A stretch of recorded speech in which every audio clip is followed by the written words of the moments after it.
આપણી ખાનદાની, આપણા ઋષિમુનિઓના વિચારો, અને એને લીધે આપણામાં અહંકાર ના આવે એટલા માટે ગીતા અને રામાયણ સ્કૂલમાં જરૂરી છે. હું તો કયા જ કરું છું કે નાનું બાળક હોય કે એની સ્કૂલમાં રામ એ આપણને બધાને બતાવે.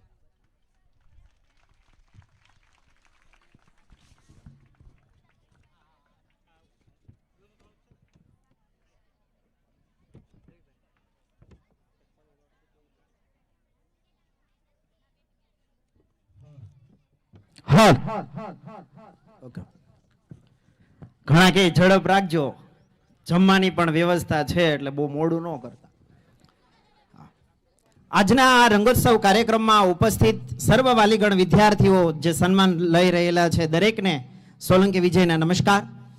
આજે આ તલગાજડા જે બાપુની ભૂમિ, એમાં આપણે બાપુને જ યાદ કરી અને શ્રી રામના નાદ સાથે હું મારી મિમિક્રીની શરૂઆત કરવા જઈ રહ્યો છું. તો બોલો શ્રી કૃષ્ણ કનૈયા લાલ કી જય, શ્રી રામચંદ્ર ભગવાન કી.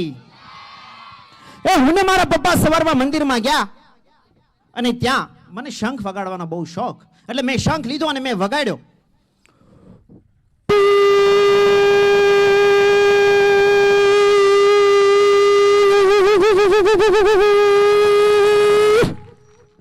શંખ વગાડ્યો એટલે પૂંછરે કીધું બહુ મસ્ત વગાડ્યો, પણ એને ધોઈને મૂકજો. એટલે ત્યાં નળ હતો, મેં નળ શરૂ કર્યો એટલે નળમાં પાણી ન આવ્યું ને હવા આવી.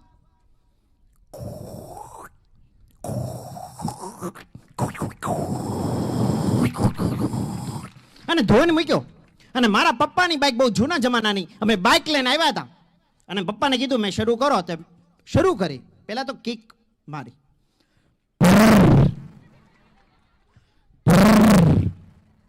મેં કીધું હવે શરૂ થાય ને એટલે લીવર મૂકતા નહીં.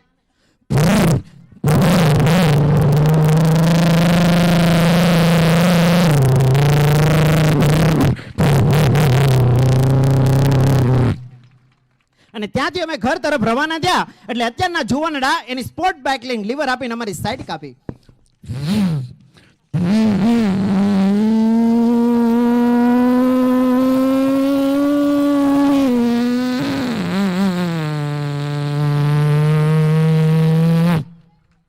ને એવામાં રિક્ષા વાળો એની રિક્ષા લેન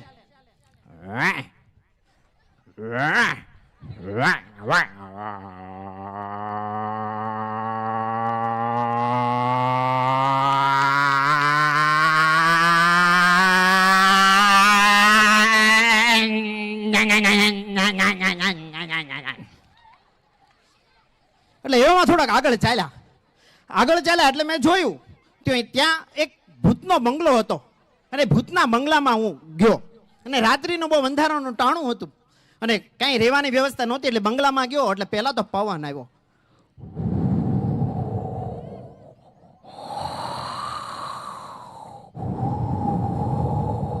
અને રાતના 12 વાગ્યા ને આપણને બહુ ડર લાગે, એમાં પવનના લીધે બારણું એની જાતે ખુલી ગયું.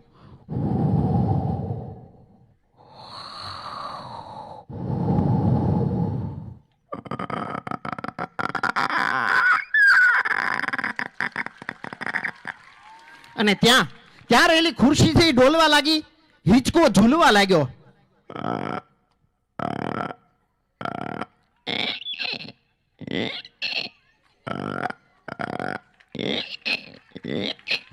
એવામાં સફેદ સાડી પહેરીને એક ભાઈ મારી નજીક આવી, વાળ આગળ, એનો ઝાંઝરનો અવાજ આવ્યો. મારા ધબકારા વાગ્યા.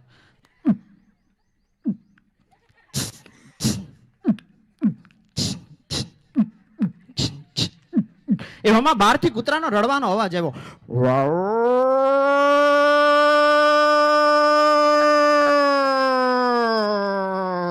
અને મને બહુ ડર લાગ્યો. એ બાઈ મારી નજીક આવીને મને કહે, દીકરા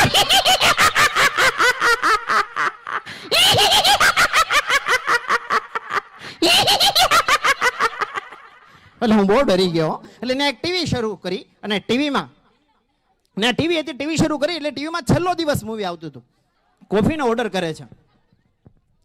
તે મારા માટે કોફી કેમ માંગાય? હવે મંગાઈ તો મંગાઈ, પીવા માટે મંગાવી. તારે મને પૂછવું તો જોઈતું હતું ને હું કોફી પીવું કે નથી પીતી. તારે પીવી હતી તો તારા માટે મંગાવી, મારા માટે કોફી કેમ મંગાવી? મેં તને ઘણી વખત કીધું મારા માટે કોફી નહીં મંગાવવાની, બીજા ઓર્ડર કરો તો થાય મારા માટે કોફી મંગાવી. મેં તને ઘણી વખત કીધું મારા માટે કોફી નહીં મંગાવી, મારા માટે કોફી કેમ મંગાવી?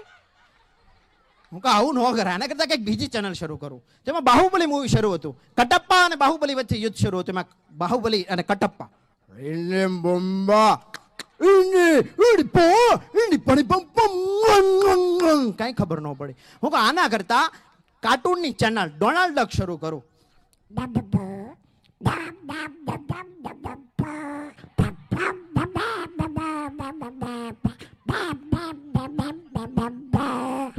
હું કહું આના કરતા કંઈક નવું બતાવું. તો એવામાં લતા મંગેશકરજીના અવાજમાં રાનુ મંડલજી ગીત ગાતા હતા.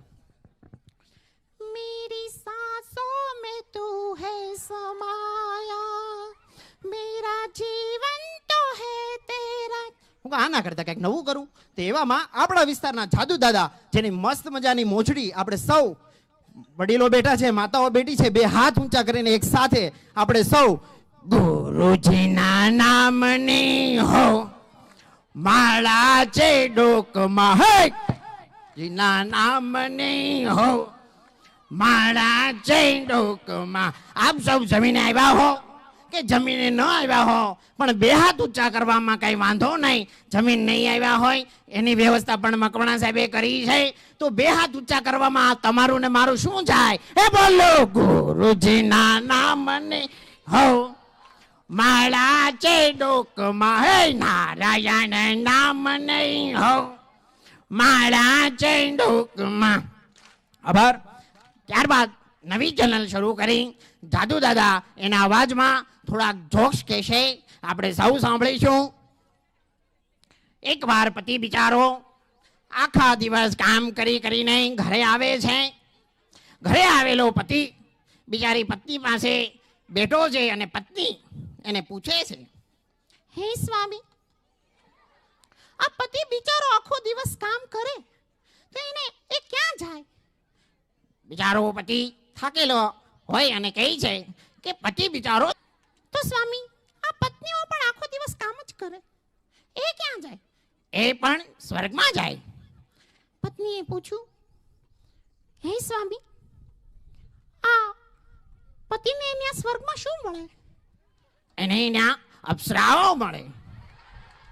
તો સ્વામી આ પત્નીઓ પણ સ્વર્ગમાં જાય તો એને ત્યાં શું મળે? એને ત્યાં વાંદરું મળે.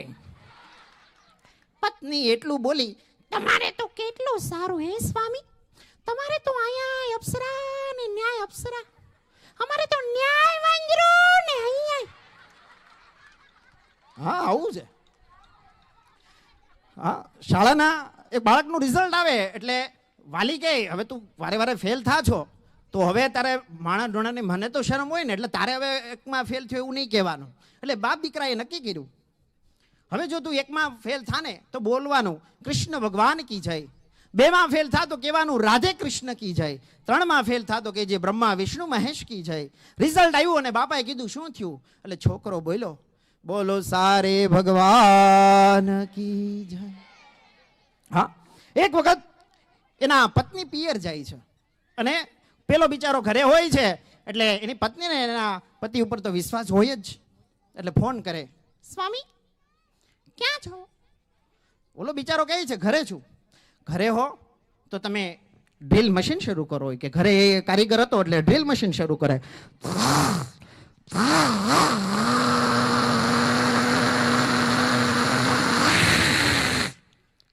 એટલે પત્ની કહે હા છે તો ઘર જ. થોડાક દિવસ જાય એટલે દરરોજ પત્ની ફોન કરે, સ્વામી ક્યાં? ઓલો કે ઘરે ડ્રિલ મશીન શરૂ કરો.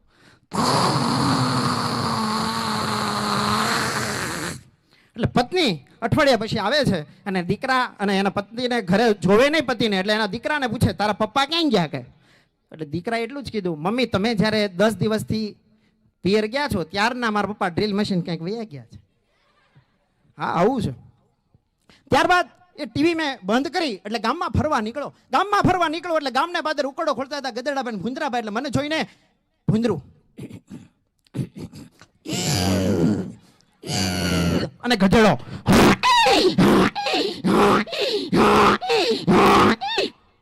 અને ત્યાં થોડોક આગળ પહોંચ્યો એટલે અમારા ગામનો ભૂરો એના ઘેટા બકરા ચારતો હતો એટલે ઘેટાનું બચ્ચું મેં હાથમાં લીધું એટલે બોલ્યું બે બે. આમથી એના મમ્મી દોડતા દોડતા આવ્યા બે બે. આમથી એના બાપા આવ્યા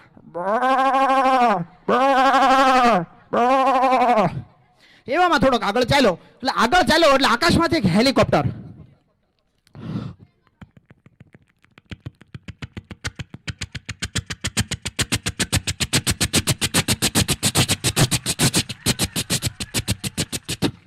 અને એવામાં થોડોક આગળ ચાલ્યો એટલે મારા ભાભીનો દીકરો એટલે મને સામો મળ્યો. મને કે કાકા, એટલે મેં કીધું તારે અહીંયા નહીં આવવાનું. એટલે અમારા બે વચ્ચે ઝઘડો થયો એટલે મેં મરાઈ ગયું મારાથી. એટલે એ રડવા લાગ્યો.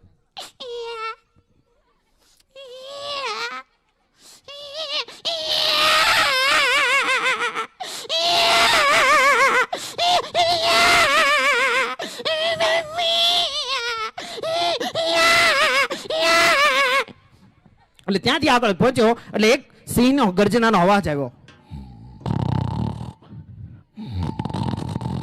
સિંહની ગર્જના સાંભળી અને એક ત્યાં કુકડાનો પરિવાર હતો, મરઘા.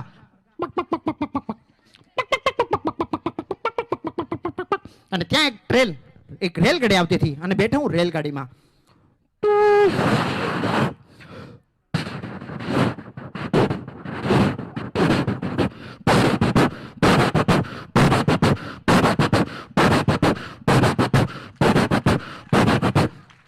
અને ત્યાંથી એક આગળ ચાલ્યો એટલે મેં જોયું તો ત્યાં કૂતરાનો બે વચ્ચે ઝઘડો શરૂ હતો. અને નાનું કૂતરું અને મોટો કૂતરું. એટલે નાનું કૂતરું રડવા લાગ્યું.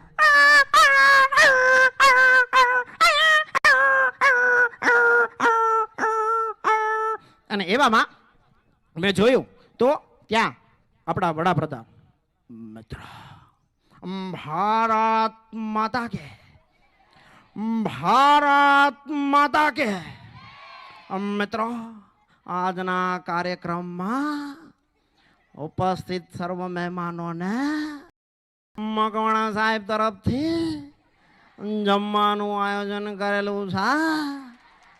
તો આપ સર્વ પ્રસાદનો લાભ લઈને ચોક્કસ લેજો. નમસ્કાર મિત્રો.